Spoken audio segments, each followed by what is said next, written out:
Welcome to the Highland Waves podcast, originating from Marshbrook Studios, located on a bank of the world-renowned Margaree River in Cape Breton, Nova Scotia, Canada. Highland Waves feature stories about the people, the places, and those who come to visit us here in Inverness County.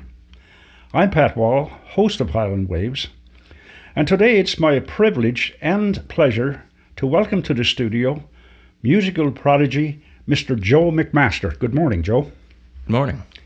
Joe is going to start off our program with a fiddle composition titled Buddy Longafay's Favourite. It's all yours, Joe. 1, 2, 3, and...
What a great start to a morning.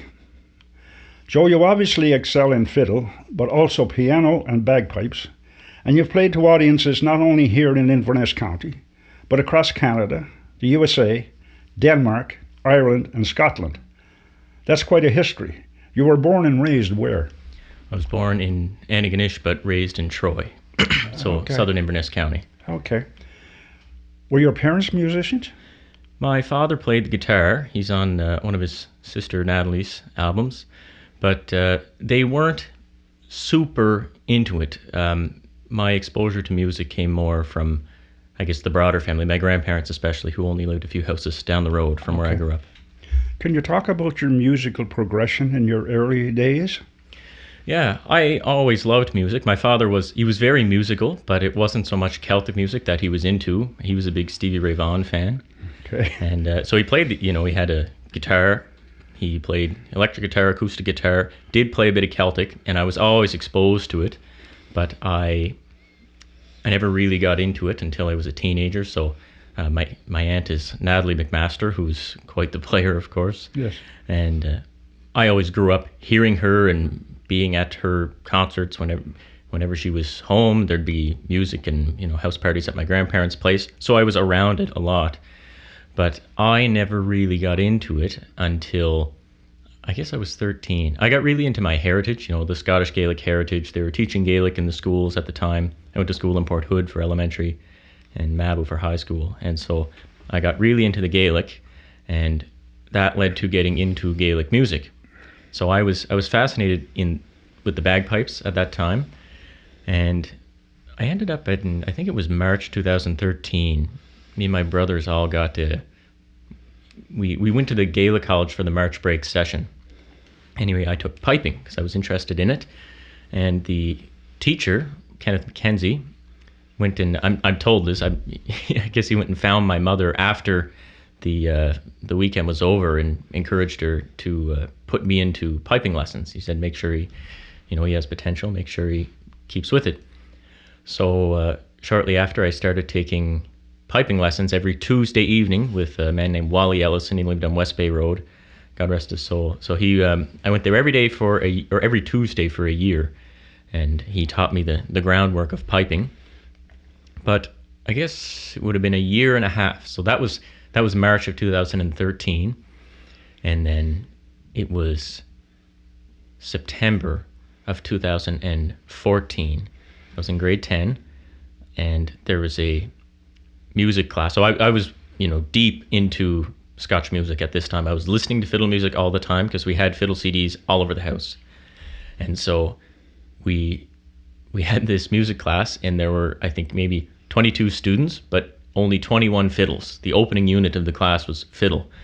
And so the teacher, Stephanie MacDonald, the fiddler herself, looked around the room and said, okay, and if everyone here, Joe MacMaster, you must have a fiddle at home. And I said, actually, I do. My dad does have a fiddle. So he played the fiddle a little bit. I just almost never saw him play when I was young. Okay. And so... You're considered, or you're referred to as a traditionalist. Is that got to do with your Scottish heritage, your love for the Gaelic, or is it your influences from your aunt Natalie and granduncle Buddy MacMaster, or is it both? I think it's all of it. I've always been drawn to the old, and so I guess I'd be a traditionalist in every aspect of the word. I'm always drawn by the aesthetics of the ancient world, ancient societies, the artwork, the music, the customs, the traditions, the mindset, the philosophy. And so if you had asked me what I wanted to be when I was 8, I would have told you a blacksmith, obviously. So this fascination with the old, I guess, led to my deep interest in my own heritage as being something ancient, that it was a patrimony that still existed to some extent. Okay. And so it translated into the music as well. So music is a huge part of your life, but you studied biology at the university.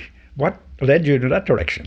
Well, I had thought at the time of graduating high school that, I want to find a stable career that will allow me to stay in Cape Breton, because no matter what happened, I was determined, I'm going to stay here. And I have to find something stable that allows me to do that. Okay. And, I was also interested in, the professions that deal with others and care with others. So I was interested in something medical related, but not sure what.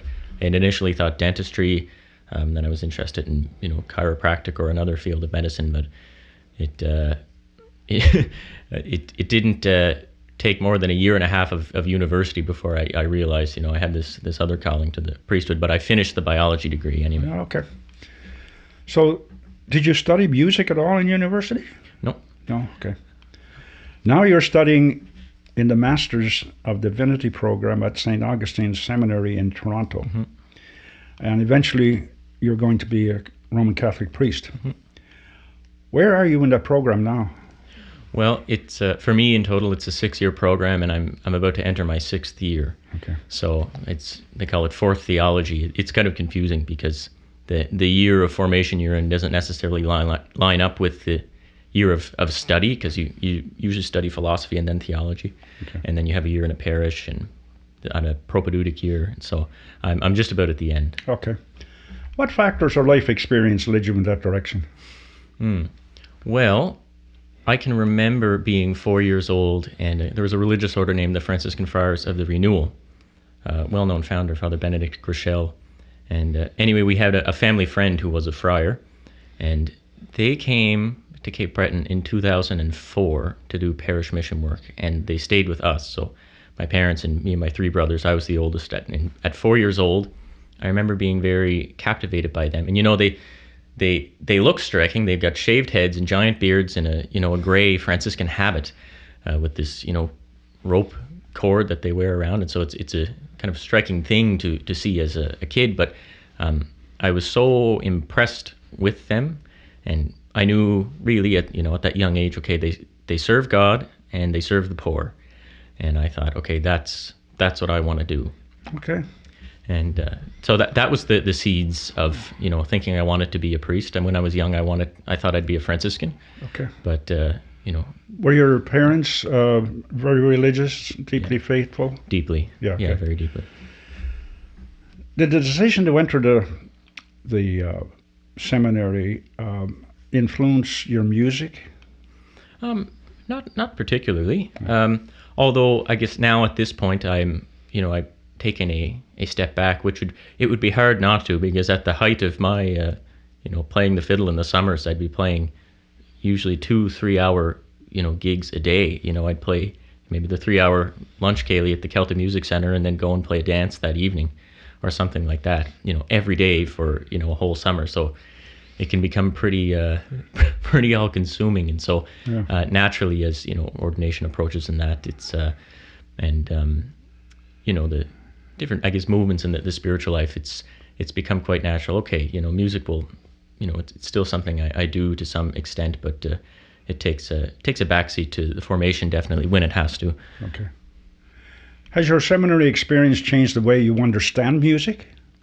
Yeah, I suppose it has given me a deeper appreciation for what culture is and the role of it. I think of Pope Pius XII, who was great on culture and that. And, he talks about, the genius that is particular to every nation, every historical nation, who, develops out of antiquity with their own, as I see it, God-given culture and language. And I think the mindset of the church understands this to be a God-given good for the flourishing of the human person and ultimately the salvation of souls. Because, it's a deep thing, and I think music finds its, traditional music especially finds its foot in that understanding. Okay. You must have both music discipline and spiritual discipline to practice both. Particularly since you're studying in the seminary, is there a resemblance in there? Yeah, I guess that in a sense, it takes work, and it takes, there is no, I guess, growth in a certain discipline without being willing to sacrifice, your time to, the betterment of this thing. So, when I was a teenager, I'd be practicing for 5 to 8 hours a day, every day, on the fiddle, because I thought, okay, I gotta, I have to improve, that that I could consistently be that disciplined, in the spiritual life, it's difficult to pray for 8 hours a day, and yet, there are many monks and, who do that. But, the principle stands that there must be discipline in the spiritual life if there is to be growth in holiness. And the tradition of the saints and the doctors of the church are unanimous on this, where if if God is the ultimate good at which you seek, your whole life has to conform to him in some way, and you have to be willing to sacrifice anything that is an obstacle to holiness. When it comes to music, do you experience sacred music differently than secular music? Big time, yeah. I am a enormous fan of traditional sacred music, so Gregorian chant, sacred polyphony, the ancient chants of the church. I've always loved them, actually, even long before I got into the fiddle music. Okay. I loved Gregorian chant, and that's something I suspect to be a great promoter of and involved in some way, because I've experienced the beauty of it. Yeah. Are there particular composers, hymns, or pieces that you have a deep spiritual meaning for you? A lot of what I guess we call the Gregorian propers. So, in Gregorian chant, its role, let's say, in the liturgy of the Mass is that there's these ancient, there's lines from the scriptures in Latin, of course, that are set to these, beautiful chants, and depending on what the Mass is, be it a Mass of a certain, Sunday and Advent or Lent, or a feast of a certain martyr, the texts change, and these are very ancient things. And so the composers, by and large, are lost to tradition, because a lot of these things are coming from the 8th, 9th, 10th, 11th, 12th century. Mm-hmm. And so it's ancient and yet deeply beautiful and moving to me. And then in the, I guess, more Renaissance era, the polyphonic era, I mean, composers like Palestrina and William Byrd, I really love. I think of Palestrina's Sicut Cervus is beautiful. And it's just the 42nd Psalm, Were there times when music carried you through struggles or uncertainty? Not in, I guess, a dramatic way. I mean, in the hardest times of my life, I was, I guess, more recourse to, a deep and silent prayer. Although I will say that I noticed, halfway through that before every major exam I wrote at St. Francis Xavier University, I played the fiddle for an hour before going to write it. And I never noticed it until about, I guess like a year or two in, it's like every time I've gone to write an exam, I just played the fiddle for an hour and then went and wrote it. And it kind of cleared my mind. Good. Helped with that. Has the seminary challenged your musical personality? I wonder, I guess what would you mean by musical personality? The particular way you pick music and play music. I wouldn't say... The feeling you put in it.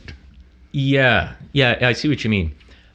In this case, I would say no, because I guess my great inspiration on how one, comports themselves as a musician and as a musician in our tradition, and what they play is my late granduncle Buddy MacMaster, who Father Eugene Morris is quoted in saying he was as good a Christian as I ever met.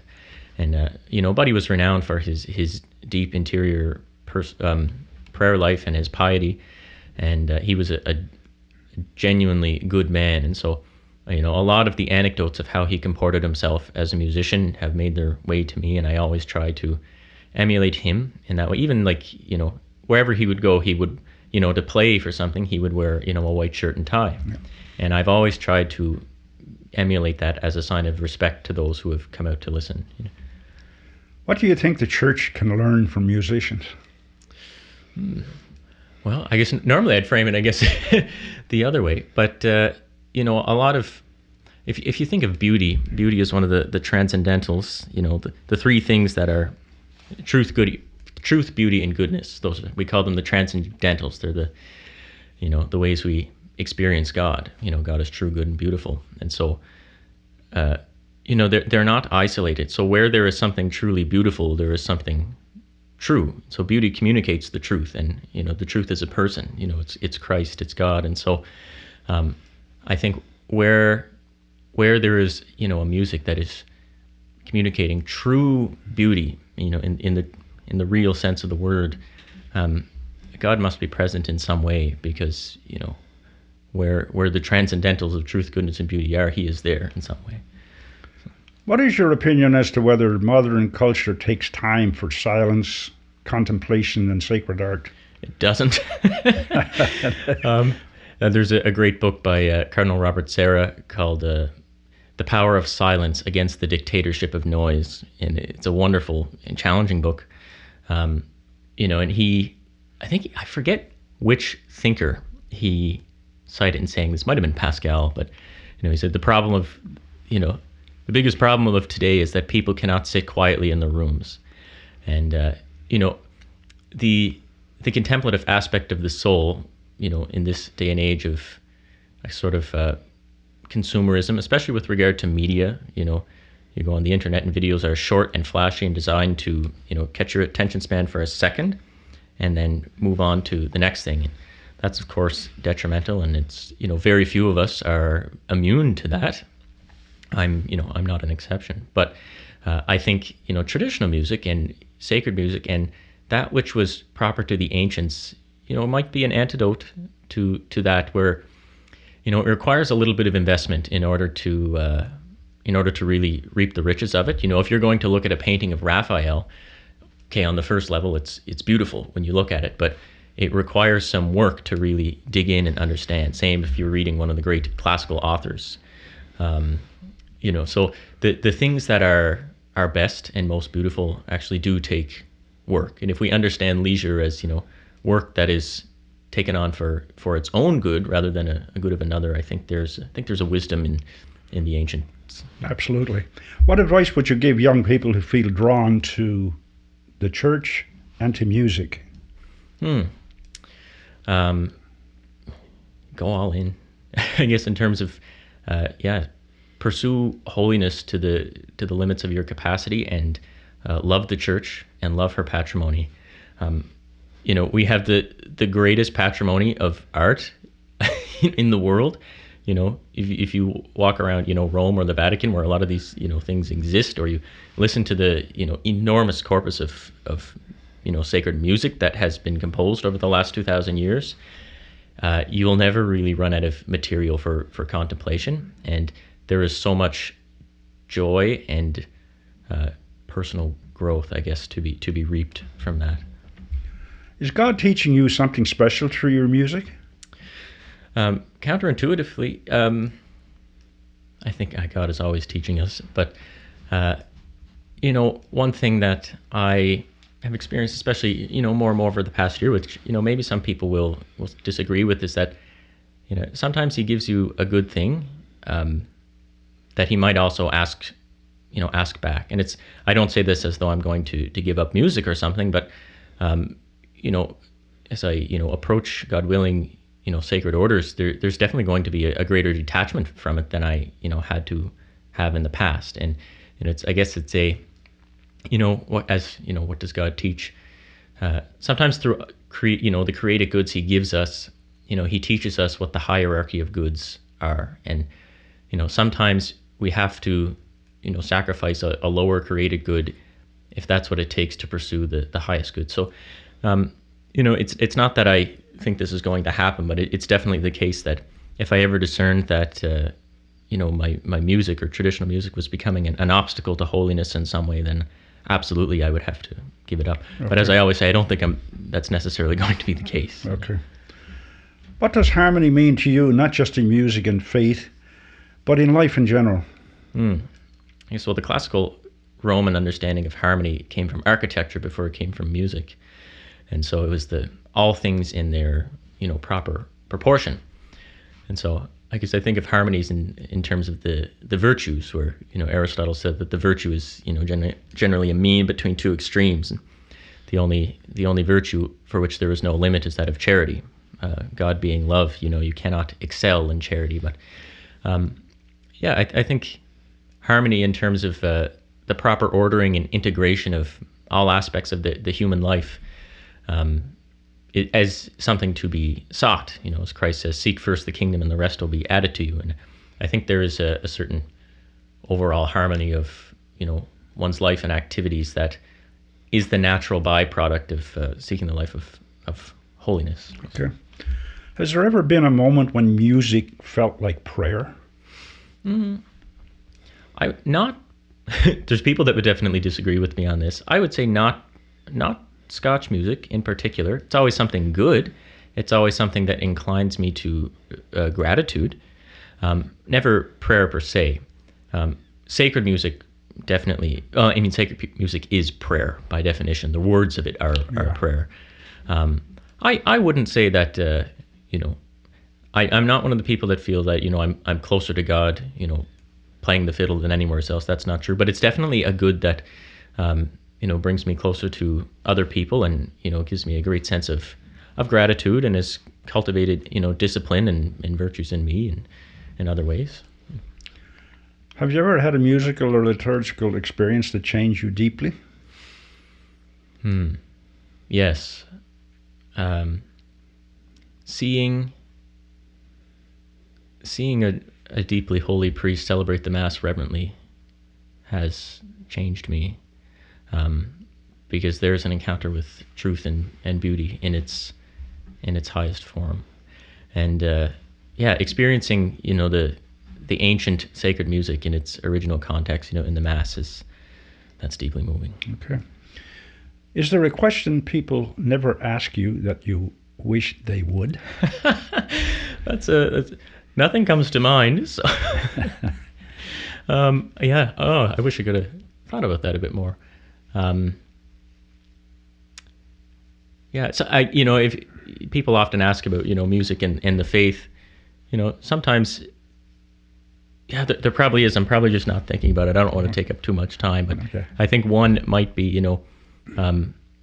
why people always ask, okay, well, you're stepping back from music a little bit for the sake of the priesthood. Why is that better? And that's something I might, or a lot of the questions around why becoming a priest. People often ask questions that are, there's hidden things behind them, but sometimes it's good to. I'm being vague, I guess, but sometimes it can be good to dive into those things. Okay. If you could leave listeners with one thought about faith and music, what would it be? It would be this, that all things that are good, truly good are from God. You know, God upholds creation, and every good thing is from Him. And so, you know, it's like if music is something you see as the, you know, the highest good, it's only good because it's something that already exists in God. So it's like, you know, if you think this is good, just wait. Okay. Yeah. What kind of a priest do you want to be? A holy one, okay. By and large.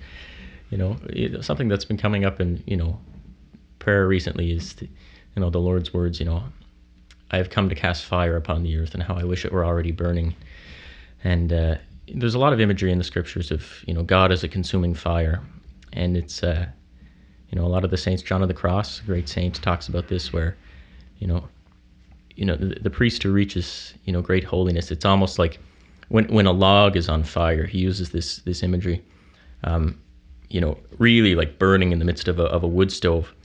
You can almost barely tell the difference between where the flame starts and where the log begins. So same, like I think the Desert Fathers may have used or one of the Church Fathers used the image of an iron in the fire, where you know, you put this cold iron in the fire, you know, as an analogy for the, you know, the divine life, and, you know, it is transformed into becoming like the fire. And you know, that's the priest that I pray to God I can become, you know, one who is, you know, immersed in the fire of God's love and holiness, such that, you know, I become like God. I'm a long ways off, but that's the goal. Okay. So you have your music and you have your faith. What do you do for recreation? I mean, music is sort of a healthy recreation that I've always had, you know, especially in the context in which I've experienced it, where it's a very family-oriented thing. Yeah. I mean, being at the seminary, you know, wonderful guys there, you know, they become your best friends. So just spending time with them, discussing the faith, you know, sometimes, you know, playing hockey, playing sports. Okay. All those kinds of things, which are good, healthy things, are, you know, great recreation. But yeah, music, I think, has always been, you know, in its proper context in our culture, you know, a good source of recreation. It's a foundation. What's that, sorry? It's like a foundation. Sort of speak. I've always found, I guess, for me, that prayer is the foundation and the goal, but you know, music as something that God has given us is something that always serves as a good rest tool, a good aid, you know. Yeah. Before we wrap up, is there anything you would like to add? Not particularly, no. But to any listeners, I guess, who may have the faith, I would ask you to pray for me that I can become a good priest. Okay. Well, thank you for taking the time to come and play your music and talking to us about your faith and life in music. And I'm sure all of our listeners wish you continued success in both your musical endeavors and your seminary studies. We look forward to hearing from you again, whether it's on the stage or on the altar. And thank you to our listeners. Please share this podcast with your friends and neighbours. And why not subscribe to Highland Waves? It's free, and you'll be able to keep up to date. And why not send us a comment on our programming? It helps us improve. Also, a big thank you to Barry McIsaac, my producer, who keeps the program consistent. Our thought for today is attributed to Saint Augustine, who once said, "He who sings, prays twice." Joe will now take us home with another of his compositions titled Latakia Bound.